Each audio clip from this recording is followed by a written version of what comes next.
Heart breaking news. आप जानते हैं क्या कि औरतों के साथ क्या हाल हो रहा है, कि हमारा ही देश है कि सारा burden even of contraception falls on women when we know how much easier it would be to provide those same services for men.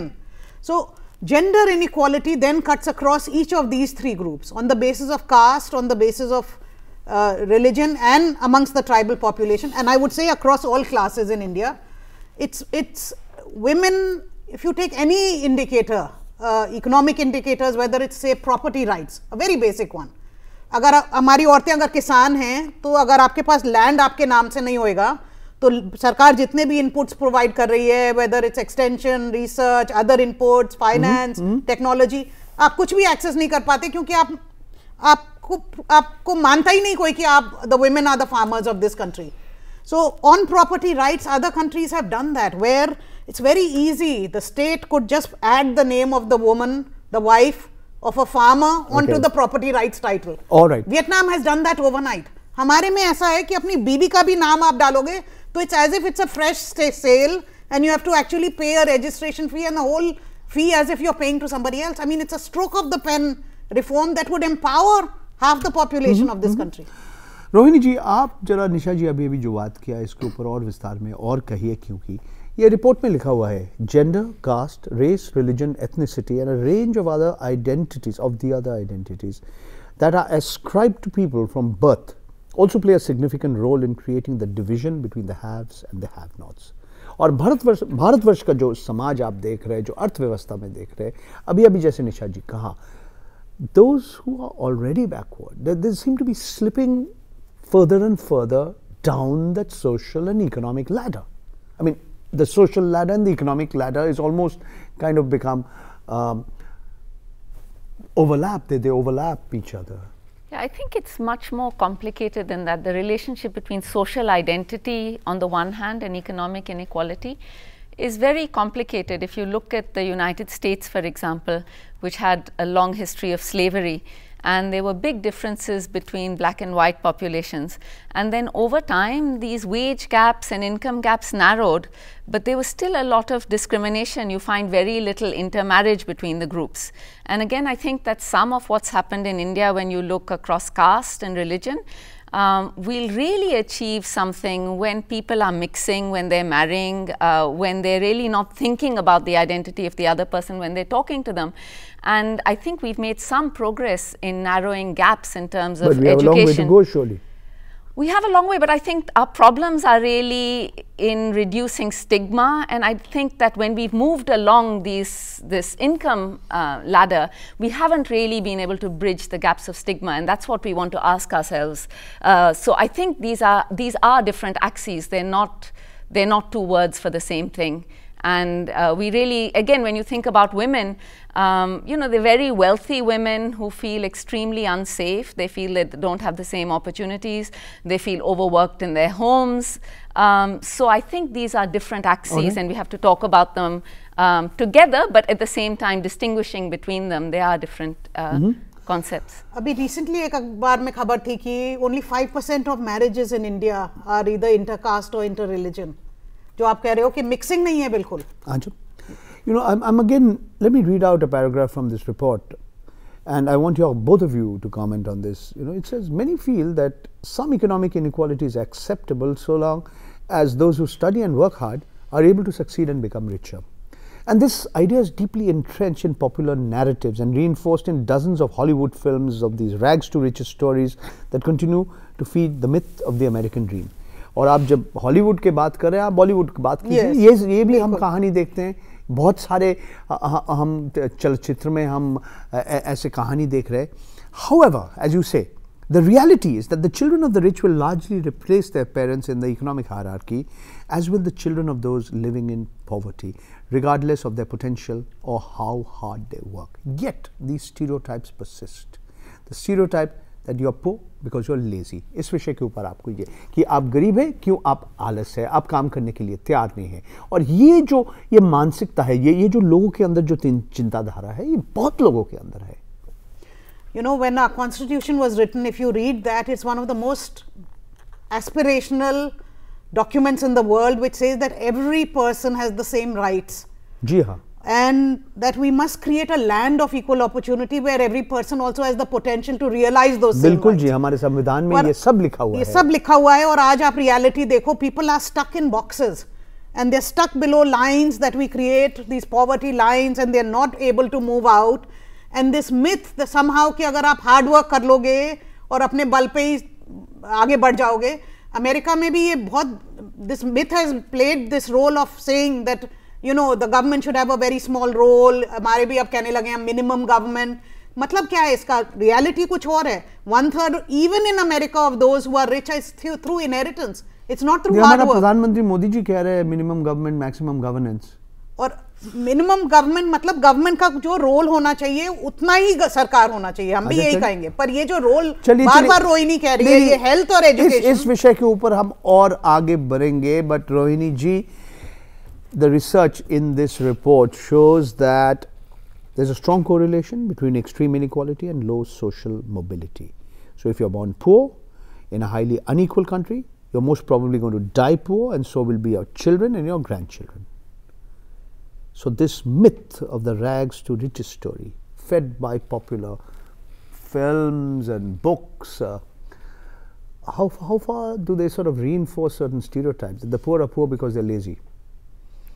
It's funny, but I think that is part of, in some countries, that is the notion. I don't think in India we think you're poor because you're lazy. I think we recognize that there are real barriers to poverty. I think we're still not committed to actually removing them. I think that's the real problem.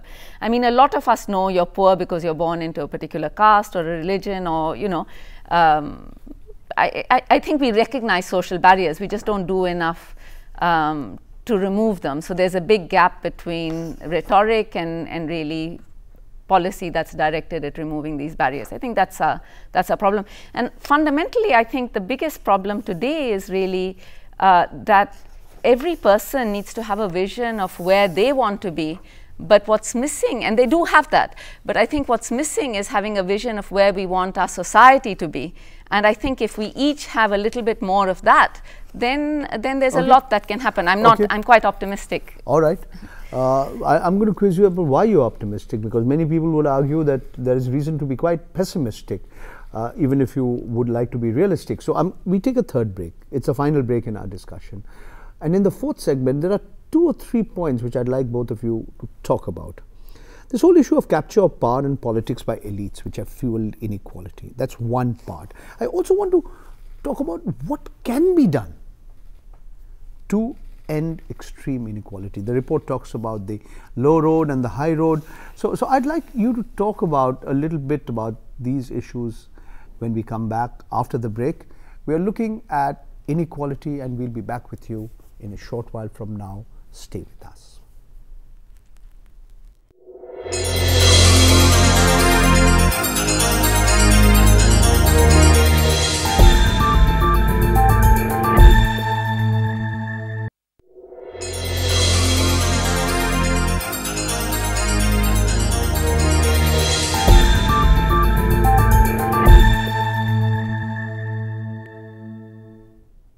Welcome back to the fourth and the final segment of this discussion on inequality in the context of the recently released report by Oxfam. This is the report. It's called Even It Up, Time to End Extreme Inequality. With me here in the studio, I have Nisha Agarwal of Oxfam India, Rohini Somanathan, Professor at the Delhi School of Economics. निशा जी, ये आपके जी report में ये कहा कि कुछ लोगों पूरा क्षमता इनके हाथ में है. Capture of political power by elites, and that has fueled inequalities. और जैसे भारतवर्ष आप देख रहे हैं, बहुत कम लोग आयकर देते हैं. आप कह रहे हैं इनको तो आप इनके ऊपर कर बैठाइए और लोगों को फायदा मिलेगा. Isn't it shocking that a country like ours with 125 crore people, 1.25 billion people, and not even 2% of this population pays income tax. 3% are income tax assessees, and the corporate sector gets hundreds of thousands of crores in the form of tax breaks. Yeah. And if you look at the statement of revenue foregone, yes. So we said at the beginning there were two reasons that we give in the report for why inequality is rising. We discussed one, which was this market fundamentalism. The second is what we call elite capture of the political system, where you move, and we say it's a threat to democracy because you move from one vote per person to one vote per dollar, right? India के system में और सब जगह ये हो रहा है. अभी यहाँ पे हम दो चीजें देख रहे हैं. एक तो इलेक्शंस में पैसा ज्यादा खर्च हो रहा है. A lot of wealth, rich people are spending काला धन money. जी साहब बोलिए. काला धन, सफेद धन, सब करेगा. और एक गठबंधन है हमारे राजनेता और हमारे बड़े बड़े जो पूंजीपति है. गठबंधन भी है. और अब पार्लियामेंटेरियंस में देखिए, every successive parliament, the parliamentarians are really now लखपति और करोड़पति के अलावा पार्लियामेंट में ही होना बहुत मुश्किल है. You are talking in the Lok Sabha television channel, which is owned and operated by the lower house of parliament in India. So what we are saying is कि और rich countries में ये जो पूरा industrial lobbies का, we give some estimates of hundreds of millions of dollars. There's a whole new occupation where your job is to make the policies in favor of you. जब rich लोगों और political power, that nexus is a very deadly one, and what we are saying is all the policies will then get tilted to in favor of the rich, and the voices of poor people will get excluded from policy making. जो civil society का काम है, उनकी भी space घटती जा रही है. तो ये बहुत ही dangerous road है for any country in the world. Professor Rohini Somanathan, I'll just read out a couple of sentences from this report. It talks about the lopsided tax policies, the lax regulatory regimes which rob countries of vital revenue for public services, encourage corrupt practices, weaken the capacity of governments to fight poverty and inequality. Elites in rich and poor countries alike use their heightened political influence to curry government favors, including tax exemptions, sweetheart contracts, land concessions, subsidies, while blocking policies that strengthen the rights of many. So I think that, you know, tax structure is complicated. Exactly who is getting, you know, exactly what kind of a break is hard to tell. ये तो इतना जटिल विषय नहीं है, बहुत सरल विषय है. इतना हमारे सरल देश के तो नहीं. 2% लोग आयकर देते हैं. क्योंकि बहुत से 2% लोग आयकर देते हैं. बहुत से लोग टैक्सेस नहीं पे करते जो अमीर नहीं हैं. तो जो हम लोगों का टैक्स नेट है वो बहुत छोटा है और देशों के मुकाबले में. और एक वजह ये भी है कि हमें इनकम इनइक्वालिटी का सही अंदाज नहीं है, क्योंकि ये जो आप स्टडीज़ आप कह रहे थे, कुजनेट्स की बात कर रहे थे, पिकेटी की बात कर रहे थे, उनका जिक्र कर रहे थे आप, तो ये सब टैक्स डेटा पे आधार हैं. हमारे देश में बहुत से लोग टैक्स देते नहीं हैं, तो हमें ये भी नहीं पता कि किसकी आय कितनी है और इनकम इनइक्वालिटी कितनी है. तो टैक्सेस ज़्यादा होने चाहिए और उनको ज़्यादा अच्छी तरीके से स्पेंड करना चाहिए.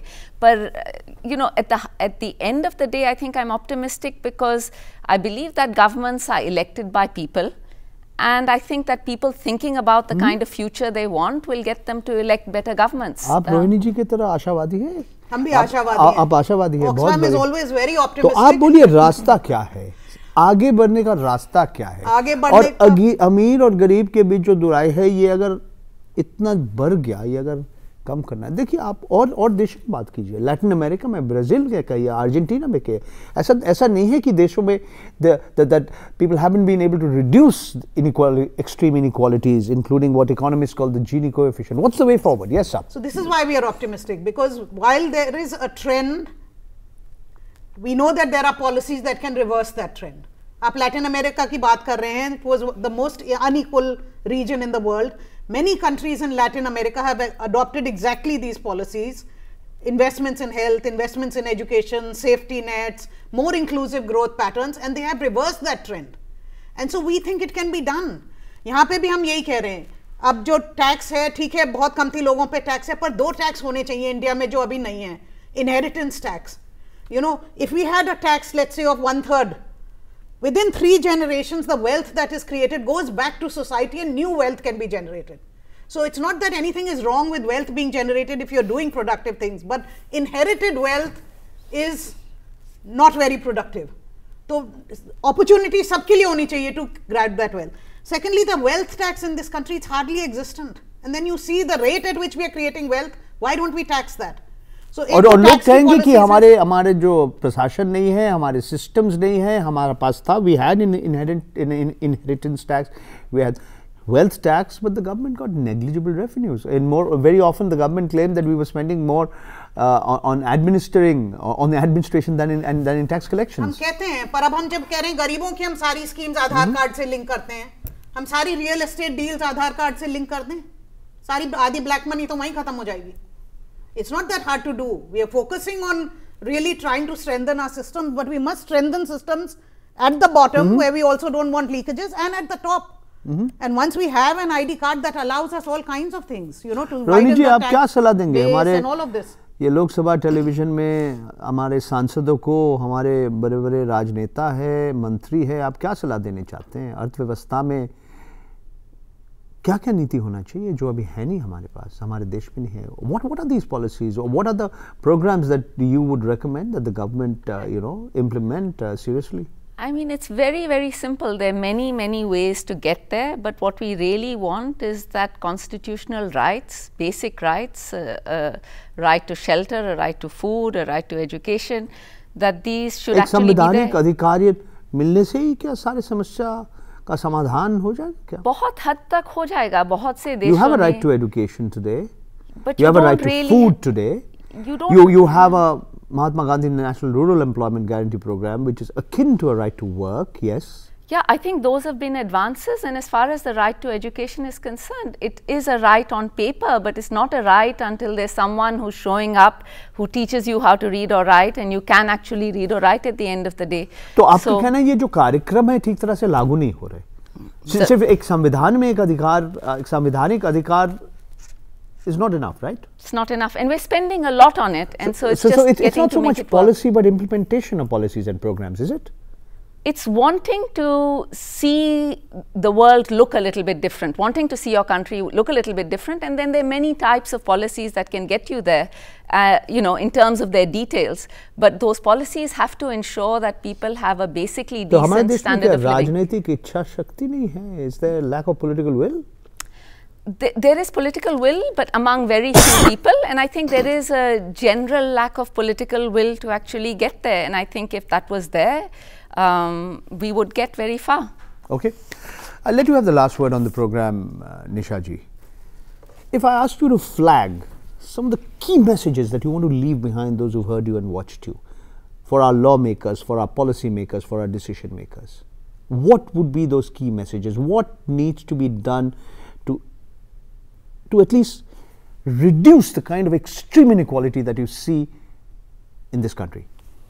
I think our first message is the one of hope, that there are many things that we could do if we could just reverse the rise in inequality and hasten the rise out of poverty. That link is important, and as I said again, if we could just stop inequality at today's level and prevent it from rising further, we could lift another 90 million out of poverty by 2019, just in 5 years.